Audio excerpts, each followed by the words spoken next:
आदर्श सम्राट के अंक में आज सुनते हैं कहानी सम्राट समुद्रगुप्त की। जब चंद्रगुप्त सन 319 ईस्वी में साकेत की गद्दी पर बैठे। साकेत बहुत छोटा राज्य था, लेकिन चंद्रगुप्त ने अपने प्रताप से उसे प्रयाग तक बढ़ा लिया। उनकी मृत्यु के बाद उनके पुत्र समुद्रगुप्त 335 ईस्वी में सिंहासन पर बैठे। इतना प्रतापशाली नरेश किसी भी देश में शताब्दियों में कोई होता है। यूरोप के जो विख्यात विजयी वीर कहे जाते हैं, वे भी तुलना करने पर समुद्रगुप्त के पराक्रम की कोटि में नहीं आते। छत्तीसगढ़, बस्तर, आंध्र, कलिंग आदि थोड़े ही प्रदेशों पर समुद्रगुप्त को सेना लेकर चढ़ाई करनी पड़ी। सीमांत के अन्य सभी नरेशों ने उनके प्रबल प्रताप के सामने स्वयं मस्तक झुका दिया। उन्हें सम्राट स्वीकार करना राजाओं के लिए गर्व की बात बन गई। त्रिपुरा, कामरूप, कुमायूं आदि सभी राज्यों ने उन्हें अपना महाराजाधिराज माना। परंतु भारतीय चक्रवर्ती सम्राट केवल विजेता नहीं होते।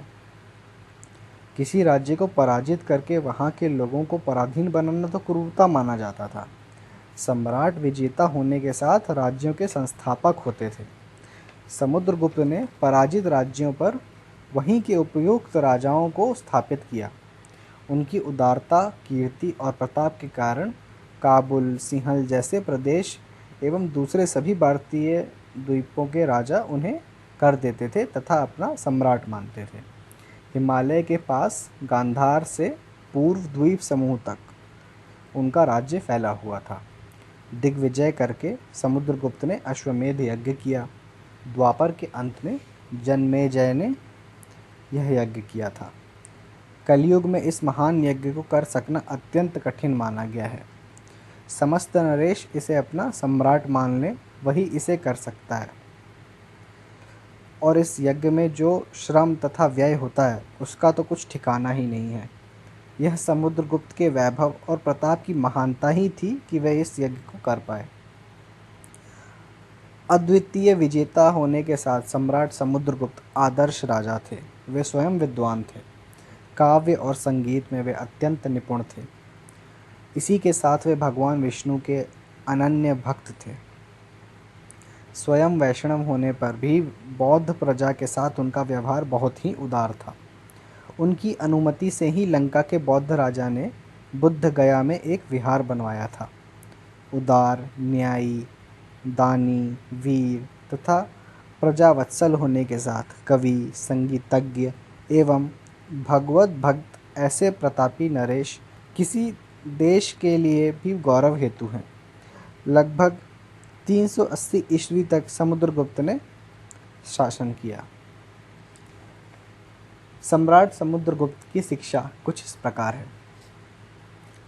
सब वैभव विभू का वरदान, करो न उस पर तुम अभिमान।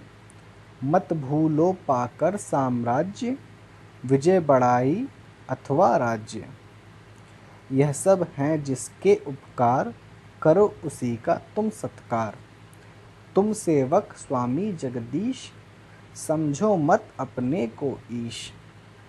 तुमको दी सेवा है प्रभु ने, सत्य ही समझो निज मन में। धन अधिकार और सब भोग, इनका यही एक उपयोग। लगे उसी की पूजा काज, तभी सफल है जीवन साज। तुम तो उसके गुणगान गाओ, उसकी सेवा में सुख पाओ। रखो चित्त चरणों के पास, बनो उसी प्रभु के शुभदास। नारायण वे परम उदार, कर देंगे इस भव से पार।